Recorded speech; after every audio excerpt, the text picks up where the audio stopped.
Town municipal corporation model colony chairman ہمارے ساتھ موجود ہے ظفر احمد خان صاحب. ان سے بات کریں گے جو عوام کی جانب سے مسائل کی نشاندہی کی گئی یا مسائل اٹھائے گئے ہیں. کوشش کریں گے ظفر صاحب سے ہم اس کے جواب بھی لے سکیں اور ساتھ میں یہ بھی جانیں گے کہ ماڈل کالونی ٹاؤن میں کیا یہاں پہ ترقیاتی کام ہو رہے ہیں اس حوالے سے بھی. السلام علیکم ظفر صاحب, بہت شکریہ آپ کا, ایک چھٹی کے دن آپ نے ٹائم دیے. جی وعلیکم السلام ورحمۃ اللہ وبرکاتہ. آپ نے کہا تھا انشاءاللہ میں آ گیا پھر تاکہ آپ کو جو سوالات تھے ان کے جوابات دے سکوں. بہت شکریہ. سب سے پہلے تو مجھے یہ کنفیوژن دور کرنی کہ یہاں پہ بہت سارے لوگوں سے ہماری بات ہوئی تو یہ بتایا جا رہا ہے کہ ایک تو ڈسٹرکٹ کے لحاظ سے بھی بہت بڑی کنفیوژن ہے یہاں پہ, جو اندر کا جو علاقہ ہے کرسچن کالونی یا برف خانہ یا دیگر جو اس کے ساتھ علاقے ہیں.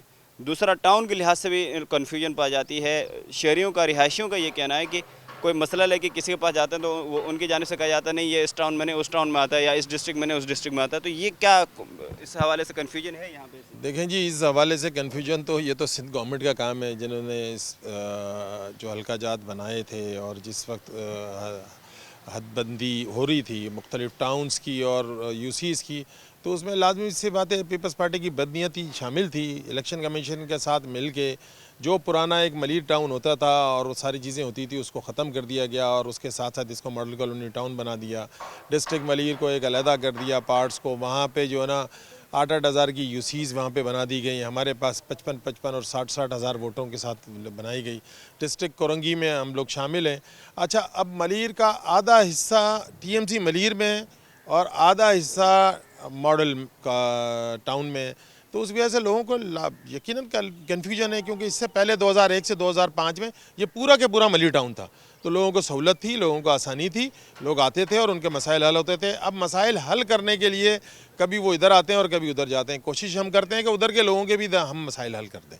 اچھا, اسی کے ساتھ ہی یہاں پہ جو لوگوں کی جانب سے اپنے جو کافی سارے جو جتنے بھی پارٹیوں کے لوگ ہیں تقریباً ہی سب سے مایوسی کا ہمیں اظہار نظر آیا کیونکہ یہاں پہ ہم نے دیکھا کہ ہفتے ہفتے کے لوڈ شیڈنگ میں بجلی کی گیس لوگوں کے پاس نہیں آ رہی ہے. تو پہلے میں بجلی اور گیس پہ آؤں گا, اس کے بعد پھر مزید دیکھیں, بجلی اور گیس کے مسائل تو یہ تو نیشنل مسائل ہیں. یہ کوئی ٹاؤن کے مسائل نہیں ہیں, کوئی یو سیز کے مسائل نہیں ہیں. یہ تو اس میں پروونس شامل ہے. ہمارے وزیر اعلیٰ صاحب کی الیکٹرک نہیں سنتی. لاسٹ ایئر جب ایگزام ہو رہے تھے وزیر اعلیٰ صاحب نے کہا کہ لائٹ کو نہیں جانا چاہیے پیپر کے دوران, کہ الیکٹرک نے ان کے منہ پہ ان کی بات مار دی اور وہی پیپروں کے درمیان لائٹ جاتی رہی. جب ہمارے وزیر اعلیٰ کی نہیں سنتے, فیڈرل اس کی سپورٹ ہے, ان کو حاصل ہے. وہاں جب اپنے لوگوں کو وہاں سے سہولتیں لیں گے تو لازمی سی بات ہے اس نجی ادارے میں آپ کیسے ایگزیکیوشن اپنے آرڈرز کو کرا سکتے ہیں. تو یہ سارا کے سارا ایک گورکھ دھندا ہے. کلیکٹر کے خلاف تو جماعت اسلامی نے جتنی بڑی مہم چلائی ہے شاید ہی کسی پارٹی نے چلائی ہو. یہ ہماری تاریخ ہے اور اس کو ہم نے بہت حد تک جو ہے نا لگام بھی دیا ہوا ہے. آج بھی ہم بات کرتے ہیں تو وہ ہم سے بات کرنے کے لیے تیار ہوتے ہیں, مسئلے ریزالو کرنے کے لیے تیار کرتے ہیں. اچھا, اس میں ایک بہت بڑا مسئلہ ہے. اب وہ مسئلے کو لازمی ساتھ فیڈرل گورنمنٹ جب تک آئی پی پیز والے مسئلے کو حل نہیں کرے گی, اس کے ریٹس کو نیچے نہیں لائے گی, یہ ایک پورا ایک گورکھ دھندا ہے جس میں ہزاروں اور لاکھوں ڈالرز کا اس میں انوالومنٹ ہے. اور وہ ایک ہمارے پاکستان کے خون کو نچوڑ رہے ہیں. اور ہماری جو فری کی بجلی بننی تھی, جو ہائیڈرنٹ بجلی بننی تھی, جو ہم کول سے بجلی بنا سکتے تھے, جو ہم ایئر سے بجلی بنا سکتے تھے, جو ہم روشنی سے بجلی بنا سکتے تھے شمسی, وہ ساری چیزوں کو پس پوچھ ڈال کے اپنے اپنے لوگوں کو, سیاسی لوگوں کو نوازا گیا آئی پی پیز بنا کے. تو یہ ایک مسئلہ ہے. اور گیس کا تو بے دریغ استعمال کیا گیا. وہ گیس جس کو لازمی سی بات ہے یہاں پہ ایک ہمیں پوری دنیا میں کہیں پائپ لائن میں سسٹم نہیں تھا لیکن ہمارے پاس موجود تھا, اس کو بے دریغ گاڑیوں میں استعمال کیا گیا. یہاں تک کہ بسز میں 50-50 سلنڈر اور ایٹم بم بن کے وہ بسز جاتی تھیں. ہم نے بہت سارے حادثات بھی دیکھے اور ہم نے اپنی قدرتی جو اللہ تعالیٰ نے ہمیں نعمت دی تھی اس کو ہم نے ضائع کیا, جس کی وجہ سے آج یہ سارے مسائل بھی ہمارے سامنے کھڑے ہیں. بالکل, گیس کی تو یقیناً بڑی بدترین صورتحال تھی. خواتین ہاتھوں میں ہمیں چولہے اٹھائے نظر آئے اور گھروں میں ہم نے دیکھا کہ لکڑیاں جلا کے وہ اپنا گزارا کرنے پہ مجبور ہیں. اس کے ساتھ ہی یہ جو ساتھ میں علاقے ہیں ٹاؤن کے کرسچن کالونی یا برف خانے کے ساتھ, یہ طرف ان گلیوں کا ہم نے وزٹ کیا. یہاں پہ سیوریج کی بھی لوگوں کی جانب سے سڑکیں اور گلیوں کے حوالے سے بھی ناراضگی اور شکوہ لوگوں کا نظر آ رہا ہے. اور یہ نعرے وہاں پہ لوگوں کی جانب سے لگائے گئے کہ ہمیں بھی پاکستانی سمجھا جائے, ہمیں بھی انسان سمجھا جائے, کیونکہ ان کی یہ جو بنیادی مسائل ہیں وہ حل نہیں ہو رہے ہیں. اس حوالے سے کیا کہیں؟ دیکھیں, میں پھر آپ کو وہی بات کروں گا کہ دیکھیں ایک 18ویں ترمیم پاس ہوئی تھی. 18ویں ترمیم پاس ہوئی, اس میں تمام فیڈرل سے پاور لے کے پروونس کو دے دیے گئے. جب پروونس کو دے دی گئے تو اس کے بعد اگلا اسٹیپ اس کا یہ تھا کہ وہ پروونس سے لے کے ڈسٹرکٹ لیول پر اور نیچے ٹاؤن کی سطح پہ منتقل کیے جاتے ہیں. وہ منتقل کرنا تو کجا, آپ نے جو پاور اور جو ادارے ٹاؤن میونسپل کارپوریشن یا ڈی ایم سیز کے انڈر تھے ان کو اٹھا کے آپ نے دوبارہ سندھ میں لے لیا.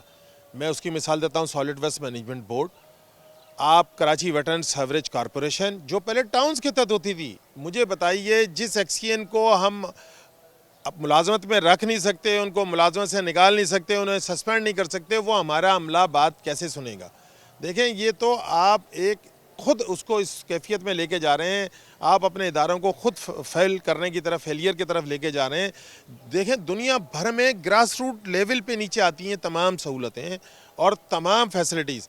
ہمارے پاس وہ فیسلٹیز فیڈرل سے لے کے پروونس میں آئی, پروونس سے نیچے جو آنی تھی وہ نیچے والی بھی اوپر لے لی گئی. اب اس وقت تمام طاقت کا سر چشمہ سندھ حکومت بنی ہوئی ہے, اور ماشاءاللہ سندھ حکومت میں کون لوگ ہیں, پچھلے 35 سالوں سے سندھ حکومت میں کیا صورتحال ہے, کہاں کے اسکولوں میں کتنے گھوسٹ ملازمین ہیں, یہ سب آپ کو پتہ ہے. ظفر صاحب آخری آپ سے سوال, بالکل یہ جو جتنی مدت 1.5 سال 2 سال جو ہونے کو ہے ڈی ایم سیز اور میئر کراچی یا ڈپٹی میئر, اوورآل جو بلدیاتی نظام ہے, مقصد آپ کے حلقے میں پارک کے لحاظ سے, ڈسپنسری کے لحاظ سے, تعلیم, صحت, بنیادی سہولیات کے حوالے سے کیا کام ہوئے, یہ میں چاہوں گا کہ جو بڑے پروجیکٹس ہیں اس حوالے سے تھوڑا سا لوگوں کو. دیکھیں اس وقت جب سے ہم نے اپنا چارج سنبھالا تو ہم نے 12 پارک دوبارہ سے رینویٹ کر کے دیے. اس وقت میرے پاس 5 سے 6 پارک پائپ لائن میں ہیں جو انشاءاللہ تعالیٰ عید کے فوراً بعد تک تیار ہو جائیں گے. اس کے ساتھ ساتھ 2 گراؤنڈ ہم اب اس وقت تعمیرات کے مراحل میں, وہ انشاءاللہ تعالیٰ بقرعید تک تعمیر ہو جائیں گے. اس کے ساتھ ساتھ ہمارے 3 اسکولوں میں چھت جو ہماری گر رہی تھی ان کی چھت کا کام شروع ہو گیا ہے. اس کے ساتھ ساتھ ڈسپنسری لیاقت مارکیٹ کی ہماری میٹرنیٹی ہوم تھا, اس پہ بھی ہمارا کام آغاز ہو گیا ہے. اس کے ساتھ ساتھ ہم ابھی تک اپنے ٹاؤن میں 6.5 لاکھ اسکوائر فٹ کے قریب پیور بلاک کا کام کرا چکے ہیں, اور یہ کام بہت تیزی سے اور آگے بڑھتا ہے. لیکن سوئی گیس کا جو میں نے آپ کو بتایا کہ انفراسٹرکچر چینج ہو رہا ہے, اس کی وجہ سے مجبوراً ہم نے ہولڈ کیا ہوا ہے. اس وقت میرے پاس جو ٹینڈرنگ ہوئی ہوئی ہے تقریباً کوئی 15 لاکھ اسکوائر فٹ کی ٹینڈرنگ ہو چکی ہے. اس کام کو ہم نے روکا ہے کہ سوئی گیس والے جیسی کام کر کے جائیں گے تو وہ ہم اپنے پائپ لائن میں لے کر آ جائیں گے. یہ سارے کام کرائے. جس وقت ہم آئے ماڈل کالونی ٹاؤن میں تو ہمارے پاس کوئی ایک گاڑی بھی چلتی ہوئی نہیں تھی, ایک گاڑی بھی نہ ہیلتھ اینڈ سینیٹیشن میں تھی نہ کسی اور جگہ پہ تھی.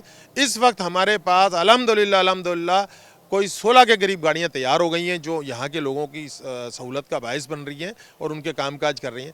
تو کام تو ہم پرفارم کر رہے ہیں اور بتدریج کر رہے ہیں. اور جب ہمیں تو ابھی جب جو ملا تھا, جو آپ کا ٹرانزیشن پیریڈ ختم ہوا تھا, اس کو 1.5 سال ہوا ہے. آپ نے صحیح کہا, انشاءاللہ تعالیٰ جو باقی ہمارا ٹرن اوور ہے اس میں آپ کو اس ماڈل ٹاؤن کو انشاءاللہ تعالیٰ ہم ماڈل بنا کے جائیں گے, جو حقیقی ماڈل ٹاؤن ہوگا, اور انشاءاللہ تعالیٰ وہ بنا کے جائیں گے. یہی ہمارا آپ سے آخری اصل میں سوال تھا کہ یہاں کے آپ کی مدت میں سارے مسائل, جتنے بھی بنیادی جو سہولیات ہیں, جس طرح آپ نے کہا ایک ماڈل طرز کا آپ نے اس کو بنانا ہے, تو یہ ہو جائے گا. آپ کا یہ مطلب سمجھتے ہیں کہ عوام کو خوشخبری یا یہ امید آپ دلاتے ہیں؟ دیکھیں 100% تو کوئی بھی مسائل, ہم تو جس سروسز سے تعلق رکھتے ہیں نا, جو یوٹیلیٹی سروسز ہیں, جو میونسپل سروسز ہیں, وہ تو ڈے بائی ڈے کی بنیاد پہ, لیکن ہم اس کو ایک آئیڈیل ضرور بنا کے جائیں گے. تو آئیڈیل بنا کے جائیں گے اور انشاءاللہ تعالیٰ لوگوں کے لیے ایک بالکل اس کا ذریعہ ہوگا اور لوگ اس کو پسند کریں گے. اور انشاءاللہ تعالیٰ آپ کو میں خود دعوت دوں گا کہ آپ آنا, جب میرا ٹینور کمپلیٹ ہوگا اور آپ جا کے علاقے میں لوگوں سے پوچھنا, تو فیڈ بیک تو وہ دیں گے. میرا فیڈ بیک میں اپنے زبان سے جو کہوں گا وہ نہیں ہے, میرا فیڈ بیک وہ عوام ہے جو کہے گی. انشاءاللہ تعالیٰ آپ بے فکر ہو جائیں کہ اس کو ہم کریں گے انشاءاللہ تعالیٰ.